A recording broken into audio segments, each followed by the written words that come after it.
it is Sue from Aging Joyfully. I hope you got to see my last video on me getting a handicap plate for my car as well as a placard. Today I'm going to talk about my diagnosis. I made a video a couple months ago, I think maybe one or two, where I said my life did not turn out how I thought. I had no idea when I made it the extent to the fact that my life did not turn out how I thought it would turn out. I'm wearing my new t-shirt. My brain is bigger. I have proof. The Chiari Malformation awareness. That is the disease, illness, diagnosis, condition. It's a mouthful. I believe phonetically, and of course everybody knows I'm not a doctor. I have no medical training. I had no interest in any medical training. I believe it's Chiari Malformation, and there's several different categories. I have one, which is the mildest. To put it bluntly, it is where your brain has grown bigger than your skull, so it's not contained in your skull, and it goes back into your spinal column, and they measure how much, I believe it's in your spinal column. I believe that's the measurement. If it's 5 millimeters or more, you have mild Chiaris, and if it's greater, it gets into different categories. Mine is exactly 5 millimeters. I don't know if it was less at some point because this was actually my second MRI in my entire life. The first one was 34 years ago when I was pregnant. I was fainting a lot, and every time I fainted, I slammed my head on the ground. So I had an MRI at that point. I was told there was nothing in it. I do not know if MRIs were so new, it showed nothing.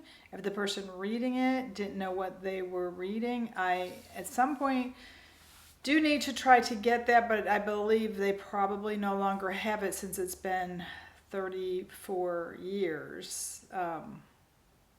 34 years. So this is my second MRI. I've had 2 CAT scans. I know I had symptoms my entire life, but they were manageable. They were just like quirks, like that's just part of my makeup. About 15 years ago, they started to get worse, but it was so slight. It was like the boiled frog. It just was slight and would build, and you didn't realize as it gradually, they gradually increased that.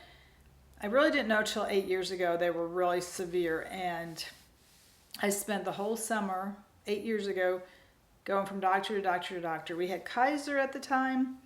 I had a terrible, terrible doctor, and I just asked him to order every test. I said, I went to a cardiologist. I had my hearing tested. I had numerous eye doctor appointments. I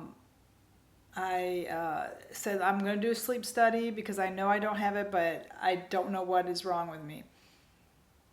And I had a CAT scan. The CAT scan, they said, showed nothing, which you cannot find Chiaris from a CAT scan. You need an MRI. The sleep study showed that I did have sleep apnea, which I was totally shocked, and began using a CPAP, and then I ended it. I thought, okay, I always question why I was dizzy for sleep apnea. That's not a symptom of sleep apnea. So my doctor should have known that it may not have been just sleep apnea.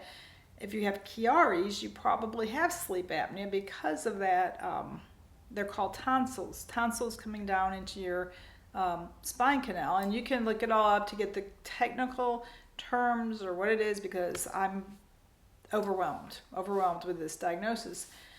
But at the time, they measured my head, and I remember thinking, how odd. Why are they measuring my head up here when I have sleep apnea down here? I thought it was odd.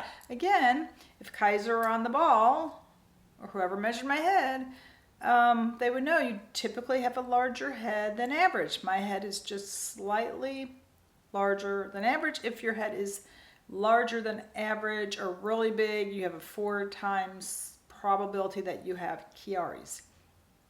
Many people, it's usually genetic, but you can have a traumatic injury that causes it. I believe, just my personal theory, is that it is genetic and the injury exacerbates it, because you can have it and never have any symptoms, be asymptomatic and never even know it. I had a concussion at 18 months. I think my personal opinion is, and there's no proof, nobody can prove it. My personal opinion is that that concussion made it worse, where I knew I was different. I was always the last kid picked in gym class. I couldn't climb the rope. I couldn't do a chin up. My muscles were weaker. I always knew I wasn't athletic. But again, people just said that was my makeup, that I'm not athletic. My siblings, most of them, are also not athletic, but more athletic than me, but still not great athletes. So there's 8 of us in my family. I'm the 7th of 8. And as far as I know, no one else has this, but typically you don't get an MRI. I know Trump's been in the news quite a bit saying how many MRIs he gets, and after getting mine, it was even different than the one I got 34 years ago. They gave me, I was shocked. I was shocked, really. They gave me earplugs and a headset because it's so loud, and a mask over my face, and a panic button. I don't remember any of that 34 years ago. All I remember is I was pregnant, and the technician was shocked that a pregnant woman would be getting an MRI, and he put a lead blanket underneath me and over me. But I do not remember any of the protections to protect my hearing or my face or a panic button. Don't remember any of that at all. I'm pretty sure I didn't have it. I just remember those 2 lead blankets and being nervous, but I was slamming my head so hard every time I fell. I mean, I'm lucky. I don't know. I could have had a concussion. I was always dizzy after I slammed my head, so I could have had a concussion after fainting. But I've only fainted through my 2 pregnancies. My 3rd pregnancy, where I lost the baby, I never fainted that pregnancy. I lost the baby about 10, 11 weeks, but it died inside of me and stayed inside of me for several weeks. So I probably lost it about 8 weeks, but I kept the baby for, I think, 3 weeks after it died. But that's another story. Okay, so today I'm talking about some of the symptoms of Chiari's and some of my symptoms. From my doctor, I hate to say it, but I haven't had a lot of good doctors in my lifetime. I guess when you have odd symptoms, they automatically kind of label you as crazy, difficult, challenging. One cardiologist actually told me I was a difficult patient because my blood pressure is always borderline. He said, if you treat it, it gets too low and you faint, or it gets to the dangerous territory. He told me I was difficult to treat. My dentists have always told me that I'm very difficult to treat because it's hard to open my mouth. I've had a lot of doctors and dentists, although I'm not doing it myself. It's nothing I can control. So my neurologist, who I just got in my new quest to find out what is wrong with me, because I feel like it's gotten worse in the last year, which I don't know if that's true or not, because at the same time I got Sammy, and Sammy contributed to me falling twice. If I didn't have her, I may not have fallen, so I'm not sure it's gotten worse or not, but I fell twice. So my new doctor, he for one did want to know why it's gotten worse, but he's given me zero guidance in managing the condition. He was upset I didn't have another second MRI 10 years ago to compare today's MRI with. I can't help him there. So he was upset that he didn't trust the reading of 5 millimeters. He said different doctors read them or measure them differently. Could be 4, could be 7. I was like, why are you hung up on a number? Because my symptoms should dictate my management. And he even told me that he has a patient who has a 2 millimeter reading, which should be extremely mild, and that patient is in a wheelchair. So I don't believe the number is relevant. What I believe is relevant is your symptoms and how to manage them. So the most typical symptom from what I've seen online, because like I said, he has told me nothing, and I didn't list this symptom, although I do have it. I don't have it that often. Severe headaches, just debilitating headaches where you have to lay down in a dark room. And I do have that. I've had that. But ironically, I didn't list it as a symptom because I don't have it on a routine basis. When I get extremely stressed out, like when we moved, and we moved frequently, when we lived in Alabama, I got some bad migraines and I did have to lay down. And then when we moved to Pennsylvania, I got some ocular migraines, which are not really painful. You just get a white cloud in front of your eyes where everything's blurry. It's difficult to see, and it lasts 10 to 15 minutes and then it goes away. I get headaches in the back of my head. Sometimes I wake up and the back of my head hurts and I think I need to get a new pillow, or I must have kicked my pillow away. But that is called a Chiari headache. It's the back of your head because it's near your spinal column. Or you get headaches behind your eyes. So I did not list this as a symptom when I went to my doctor, but I think a huge percent, maybe 75%, get headaches, but mostly they're more constant and they know something's wrong. So they go to the doctor many, many years or more often than I did. If I had headaches like that on a routine basis, I would have not stopped when a doctor told me it was anxiety and depression, which most doctors told me it was anxiety, depression, or high blood pressure, and tried to give me prescriptions. High blood pressure because I knew I wasn't going to be listened to again, and my blood pressure was high because doctors never listened to me. One doctor, I remember writing a whole page because I thought they're not going to listen to me verbally, so I'm going to write it down. I wrote a note to the doctor. Unfortunately, this doctor had a doctor in training, and she didn't come in the room. She let the doctor in training come in, and I wrote a note that I wasn't going to be treated for high blood pressure again, but wanted to find the cause of the problem, not treat the symptom, which the high blood pressure I was calling the symptom. I said I want to know the cause. I think I left that visit with anti-anxiety medications, from what I can remember. He said, the woman before you, a white middle-aged woman like you, came in and we gave her anti-anxiety, and I think I'm going to give you the same. And I remember saying, I knew in my head that was wrong. I was like, why are you giving me what the woman before me got? I'm not anxious. Well, maybe I'm anxious because nobody's diagnosing my correct condition. What do you get? I mean, they walk in the room and they look at you and they go, white, middle-aged woman, stay at home. Well, at that point, I wasn't staying home. I was working. But now they just think you're middle-aged, you're depressed, you're anxious, whatever. Okay, so the second symptom is that you could have is dizziness or sense of imbalance. I used to go in from doctor to doctor say, I call it dizziness, but I was like, I don't think dizzy is the right word. I don't really feel dizzy. Well, after so many years, I figured out it's more a sense of unbalance. Okay, so dizzy, again, can be almost anything. Anything can cause dizziness.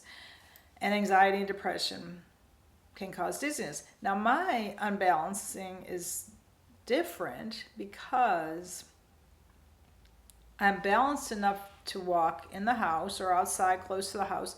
But if I get out in large spaces, bright sun or a bright warehouse clubs, I can't walk. I get unbalanced. And so it's hard to go to a doctor and say, I can walk fine at home or in a building, but then I get outside and I'm unbalanced. How do you say that to a doctor? They don't understand it. Well, it actually came up in one of my Reddits or one of my posts, and a woman said she had the exact same thing and she turned out to have MS. And I was like, finally, somebody understands it. And so far, I've been told I don't have MS. It should, in theory, show up on a MRI. And so I'm not told I have MS, but the Chiaris did show up on the MRI. So those are the two biggest ones, the headaches and the sense of imbalance. Once I fell twice, doctors, they start to listen. That's when they order an MRI. Once you fall, you can feel imbalanced, you can feel dizzy, and they say it's in your head. It's just in your head because you're a woman. Remember those sayings, dizzy broad, all those old sayings from a long time ago? Yeah, a lot of women are unbalanced and dizzy, but until they fall, or once they fall, then they wake up and go, okay. And ironically, when we went to our physicals, Steve and I started going together because I was getting so disrespected. I wanted him to be there with me. And they did his physical first, and they said, all right, have you fallen? And he said, no. And then when they got to me, I said, I have fallen. And I don't even know if that's a question for 65 and over. I don't know if she was even going to ask me, but I said, I have fallen. And she perked up. That's serious. That this first time I saw it in somebody's face, in her eyes, that she was listening. Once you've fallen, and I think it's sad you have to get to that point to get listened to. Okay, so other symptoms are inability to swallow or chew. I never thought I had that problem, but I realized, and I didn't even realize it really until my sister was visiting, and I was taking one of those huge fish oil pills. And she said, you look just like Mom when you take that pill. You can't swallow it. And I was like, oh my gosh. Oh my gosh. I realized my whole life I've had a problem swallowing pills, but I just thought everybody does that, or it's a quirk of me, or didn't really think about it. And I remember back to my childhood, I had strep throat all the time, and they'd give me the horse-sized pills. And I would beg my mom, crying, please get the liquid medicine, get the liquid. And she didn't want to order it. She was an introvert and didn't want to talk to the pharmacist. Most of the time she'd get me the pills, and I'd cry and say, I can't swallow pills, I need the liquid. I didn't know why. I just knew that I needed the liquid medication. Ironically, with her having the same issue, you would think she'd understand it, but she probably didn't realize it either because she hated pills. She didn't even want to take aspirin. She would not take any pills. So when my sister said it must have been towards the end of her life when she had autoimmune and she was taking a lot of medications, so she probably didn't realize that she had that issue with pills. So swallowing, I mean, occasionally at dinner, I do start choking on the littlest piece of food, or even water, just a sip of water. I choke sometimes. Other issues, well, the sleep apnea is definitely related. If you have sleep apnea, some people have suggested you get an MRI, check for Chiari's. I think that may have been standard. I mean, except I had obstructive sleep apnea, which was from being overweight, because if you have this issue with balancing and muscles, you may not be real active. And so I was very overweight. Plus I was eating a lot of bad foods and things. But I did lose a lot of weight, but I've started to gain it back just because, I don't know. I mean, I had to be on such a rigid, low-calorie diet, and it's a challenge. I could look at a piece of cake and gain 5 pounds.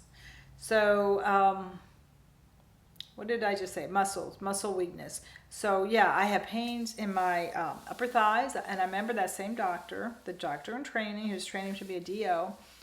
I remember saying, I feel these pains in my thighs. I feel them every morning when I wake up, before I open my eyes. That's the first thing I feel. And he said, you have arthritis. And I was like, wow, I never thought I had arthritis. But also, Steve pointed out to me just recently, he said, arthritis is usually associated with a joint like your knees or your elbows, and this was more of your upper thighs. There's no joint there that you would have arthritis. So to say that your upper thighs or mid-thighs have arthritis isn't logical. Then I also started having a pain in this arm, and typically they tell you you're having a heart attack. If you're having a pain in your left arm, it's a heart attack. So for years, I would think, oh my gosh, I must have heart problems. And I would take an aspirin. Every time I got a pain in my arm, I'd take a little baby or low dosage aspirin. And that would calm me down where I wouldn't think about the pain. But many of my doctors did send me to cardiologists. I think I've been to 4 cardiologists, and they only found plaque in my arteries, which is a condition, but it's nothing they monitor. There's nothing they can do except for give you cholesterol pills, which I did take at one point, and I had so many side effects I couldn't take them anymore. So now I take fish oil and flaxseed. I did try to take niacin, and that increased my dizziness. And so I'm going to try again to see if it was actually the niacin or if it was just a fluke. But I don't want anything that increases dizziness. That's why I don't like to take the anxiety and depression pills they kept trying to prescribe me. I even said to some doctors, I'm already dizzy. I don't want to take any pills. I don't want to take any pills with this dizziness. I don't want to take anything that makes me dizzier. But they don't listen. They don't say, why are you dizzy? Why are you dizzy? They're just like, I got to go on to my next patient. I want to end your chart. I want to close it off. That's a good solution, to just give you these pills. Okay, another thing that my son noticed, he said years ago when we were talking, he said my eyes would dart back and forth, and that is a condition. I don't know the name of it. Nobody else ever told me that, and I guess it doesn't happen all the time. It doesn't happen. I mean, I don't see it in videos. I edit the videos and I don't see it. So, I just thought, okay, that's part of me, or it happened. I thought maybe I have too many thoughts in my brain. Like my brain is bigger. I thought I have so many thoughts. I'm thinking so rapidly of what's going on, what I'm saying. I even said that to the doctor, and he said, no, usually when you're thinking, you stare off in space like you're reading a book, which I do see. I do see that in some videos where I stare. Like actually one person told us something about our teleprompter. It was early on. And he made a comment about our teleprompter because I think I was staring off into space, and I was like, oh my gosh, I was just learning how to make videos. I was like, you think I have a teleprompter too? Who do you think? How would I figure out how to use that and put the words? He thought I'm reading it because I would look over here and read. I thought that was the funniest comment. We had just started the channel years ago when we got that comment. Okay, so other signs, you can eventually, it affects your brainstem. So anything that your brainstem controls. So you could have problems breathing later on. You could have incontinence or problems having a bowel movement. Speech. I did notice in these videos that I tend to slur my words together a lot, and that's why I write the words on the screen. And I did wonder, have I always talked like that? No one's ever said that. I didn't know if that was a new thing or if I've always talked like that. But one thing I have had is hoarseness. If I talk for 30 minutes to an hour, I get very hoarse, clearing my throat. I have not actually confirmed that clearing your throat is associated with this, but some people in support groups feel that clearing your throat is a sign. The red nose, the sinus problems. Some people feel that those sinus problems are part of it, which would make sense since it is your it's your brainstem. I don't know. I always wonder, could it be allergies? Could it be I can't handle gluten? I don't know, but the red nose that I can't stand. There's nothing I could do for it. The red nose, the clearing of the throat. I have to edit our videos and chop out every time I clear my throat, which is quite frequently in making a video. And I always thought that was odd. But again, you say, oh, that's part of you. My brother, one of my brothers, I have 4 brothers, he clears his throat constantly, and everybody thinks it's a nervous tick. I'm actually a little concerned about him with that constantly clearing his throat, and he has difficulty in swallowing. Because you could have this and have different symptoms. Everybody has different symptoms. He could have a mild case, and it affects, it depends on where, not just how big your tonsils are, but if they're long and thin or fat, or I kind of think of it like a spectrum, like the autism spectrum. It could affect people. It could affect his swallowing and clearing of his throat, whereas me, it affects my balance. But he'll never get an MRI. He'll never find out. This was discovered in the late 1800s by a man named Chiari. It was found, it didn't really say, but since they didn't have MRIs, then I think they said most people didn't know they had it till their autopsy. So I think he found it in dead bodies. The majority have no symptoms, and they find it when they die. A lot of people don't find it until they have a head injury from playing a sport, and when they do a scan, they find it at that time. They didn't go looking for it. For me to have a scan because of the symptoms was a little unusual. We don't know, like the doctor just kept harping on why would it get worse in the last. Well, first of all, it got worse 15 years ago, and that's when I went through menopause. And then it started to get bad again the last year or two. I have two theories on that. One is I got COVID for the only time, December 23, and it started getting bad in January of 24, which I didn't put that together until he kept harping on why it's getting worse. My second theory is the extreme stress over the past 15 months or so with, I won't get into it, but all the stuff going on in the world.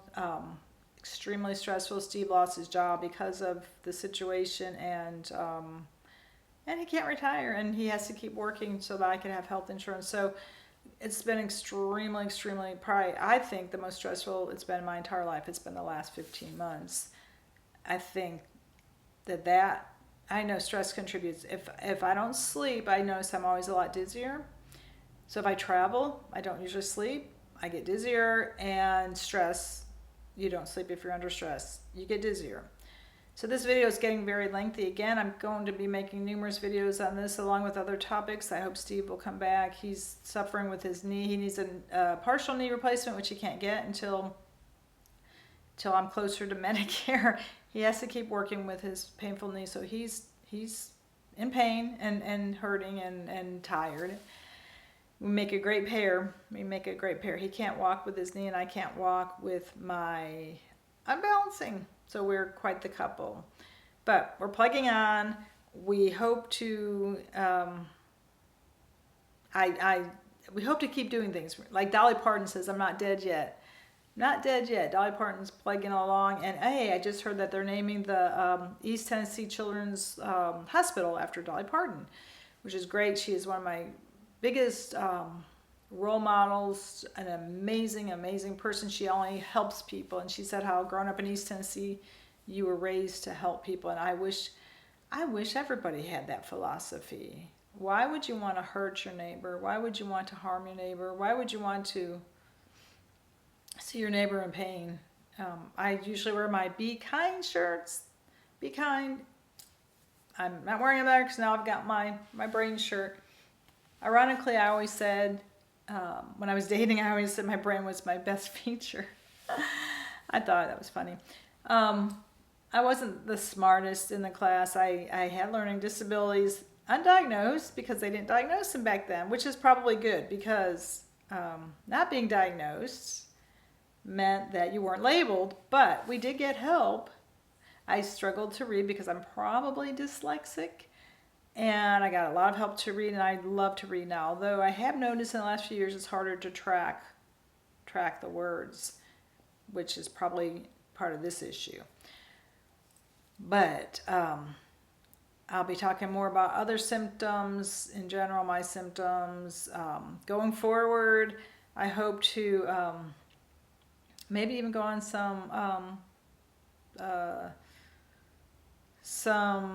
less strenuous hikes, because we've always loved hiking. Maybe we have walking sticks. We're going to see what we could do. Like I said, Steve's having a hard time walking, but he is getting some gel shots, 3 gel shots over 3 weeks that may help his knee. And if he's able to walk and I'm able to walk, we may do some milder hikes and see what that is. Falls are serious, so you do have to make sure you don't fall again, but you do have to keep living. So it's a balancing thing. It's a management thing, which was to me the most disappointing. That when I asked my doctor, I said, I don't care if it's 5, 3, 7. How do I manage it? How do I move forward? And he said, I don't know. I do not know. And I said, okay. How many Chiari's patients have you had? He said, in 30 or 35 years, I've had 30, about one a year. And I said, okay, well, how do those patients do? Did they all do surgery? Did they reject surgery? He said, once they get sent to the neurosurgeon, I never get them back again. So I don't know how the majority of my patients have done. There's no follow-up.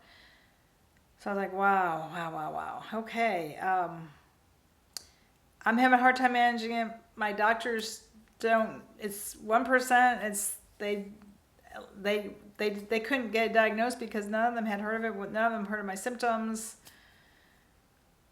Although with MRIs becoming bigger and bigger and sports injuries becoming bigger, more and more people are being diagnosed. They say it may be as high as 4% really has it. Like autism, it may even be a lot higher. Don't diagnose it, you don't know, right? Don't look for it, you don't find it. It may be a whole lot higher. All these elderly ladies who fall and never know why they fall, maybe they have this. You know, it's said that infections can make it worse, like the COVID infection or something else could make it worse. There's just not enough information.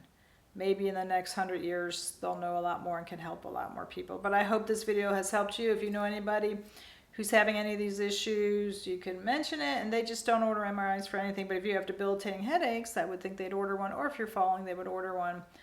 Other than that, I mean, I think it's hard to get MRIs. I don't think it's a typical thing they're going to order because you are exposed to radiation and it is a major thing. But I hope that these videos help people. I hope if you know of anybody who has it, if you've ever even heard of it, please comment below. I never in my life heard of this until I was diagnosed. I never, ever, ever heard of it. I didn't self-diagnose. I never would have found this ever if I had Googled the symptoms, because when you Google unbalancing or dizziness, MS, Lyme's disease, and I did have Lyme's disease 2 years ago. That was another thing that could have gotten worse from that, but I did take the antibiotics and supposedly that was taken care of. But that was roughly, you know, when I got Sammy, I got it right after getting her. So that was, well, at this point, about 1.5 years. And that could be right in line when it got worse. So Lyme disease is a neurological, MS, lupus, any autoimmune, as well as any other neurological issues. There's a million reasons why you're dizzy and unbalanced. So it is very challenging to get an answer. Check out my other videos. There's videos on so many different topics. As I've said, this is just a brand new one. We've talked about taxes, retirement, housing, dogs, any number of things. Check them out, and until I see you again, take it easy.